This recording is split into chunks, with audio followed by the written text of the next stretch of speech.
Hi everyone, நான் தான் உங்கள் ஸ்னேகா. இன்றைக்கி நம்ம பார்க்கின்சன் டிசீஸ் பற்றி பார்க்க போகிறோம். இந்தியாவில் பார்த்திங்கன்னா மோர் தென் 7 மில்லியன் பீப்புள் இந்த டிசீஸ்னால் பாதிக்கப்பட்டிருக்காங்க. இது ரொம்ப பெரிய மக்கள் தொகை பாதிக்கப்பட்டிருக்குது பார்க்கின்சன் டிசீஸில். அண்ட் தென் நம்ம லாஸ்ட் வீடியோவில் அல்சீமர் டிசீஸ் பற்றி பார்த்தோம். நம்ம இந்தியான்னு எடுத்துக்கிட்டிங்கன்னா அல்சீமர் டிசீஸ்னால் ரொம்ப அதிகமான பேர் பாதிக்கப்பட்டிருக்காங்க. அதுக்கு அடுத்தபடியான்னு பார்த்தோம்னா பார்க்கின்சன் டிசீஸால் பாதிக்கப்பட்டிருக்காங்க. ஸோ அப்படின்னா என்ன, அதோட சிம்டம்ஸ் என்னென்ன, அதுக்கான ட்ரீட்மெண்ட் என்ன, அதை தடுக்க முடியுமா, எல்லாமே இந்த வீடியோவில் நம்ம பார்க்கலாம். பார்க்கின்சன் டிசீஸ் ஒரு நியூரோ டீஜெனரேட்டிவ் டிசீஸு. நான் உங்களுக்கு அல்சீமர் சொல்லும் போதே சொல்லியிருந்தேன், அதுவும் ஒரு நியூரோ டீஜெனரேட்டிவ் டிசீஸ்.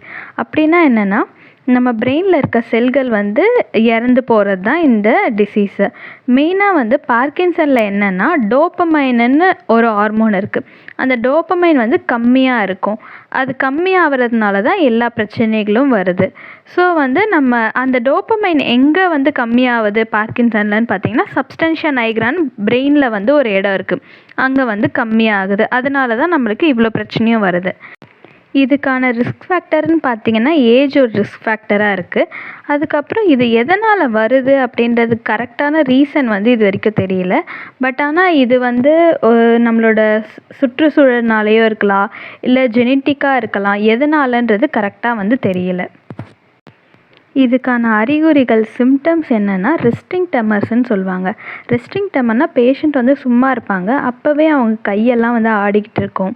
இதில் மெயினாக பில் ரோலிங் ட்ரெமர்னு சொல்லுவாங்க. அது என்னென்னா, பில்னால் என்ன, மாத்திரை உருட்டி செய்வாங்கள்ல, அந்த மாதிரி பேஷண்ட் அவங்க கையை அந்த விரலில் உருட்டிகிட்டே இருப்பாங்க. அதுக்கப்புறம் ஸ்டிஃப்னஸ், உடம்பு ரொம்ப கை ரொம்ப ஸ்டிஃபாக ஆகும். அந்த மாதிரி ஸ்டிஃப்னஸ் தெரியும். அதுக்கப்புறம் அவங்க மூமெண்ட்ஸ் ரொம்ப ஸ்லோவாக பண்ணுவாங்க. அதுக்கப்புறம் கொஞ்சம் கொஞ்சமாக இந்த டிசீஸ் ப்ராக்ரஸ் ஆக கொஞ்சம் கஷ்டமாக இருக்கும். அவங்க நடக்கும் போதே பேலன்ஸ் கிடைக்காம இருக்கும். அதுக்கப்புறம் அவங்களுக்கு தூக்கத்தில் பிரச்சனை வரும், அவங்க ஞாபக மறதி வரும். இந்த மாதிரி சிம்டம்ஸ் இன்னும் லைக் ஸ்டேஜஸ் போக போக அவங்களுக்கு அதிகமாக சிம்டம்ஸ் ஆகும். கிளபெல்லா டேப்புன்னு சொல்லுவாங்க. அதாவது 2 புருவத்துக்கு நடுவில் நெத்தி இருக்குல்ல, அங்கே தட்டுவாங்க, டேப் பண்ணுவாங்க. தட்டும் போது கண்ணை பார்க்கின்சன் பேஷண்ட் சிமிட்டிகிட்டே இருப்பாங்க. இதே நார்மல் பேஷண்ட்டாக இருந்தாங்கன்னா அவங்க 2 வாட்டி, ஃபஸ்ட் 2 வாட்டி சிமிட்டுவாங்க, அடுத்து 3ஆவது வாட்டி அவங்க சிமிட்டாமல் இருப்பாங்க. ஆனால் பார்க்கின்சன் பேஷண்ட் ஒவ்வொரு வாட்டி நம்ம பண்ணும் போதும் அவங்க சிமிட்டிகிட்டே இருப்பாங்க. இந்த மாதிரி நிறைய சிம்டம்ஸ் பார்க்கின்சனில் இருக்குது. பார்க்கின்சன் பொறுத்த வரைக்கும் இதை நம்ம அப்படியே ரிவர்ஸ் பண்ண முடியுமான்னு கேட்டிங்கன்னா அப்படி பண்ண முடியாது.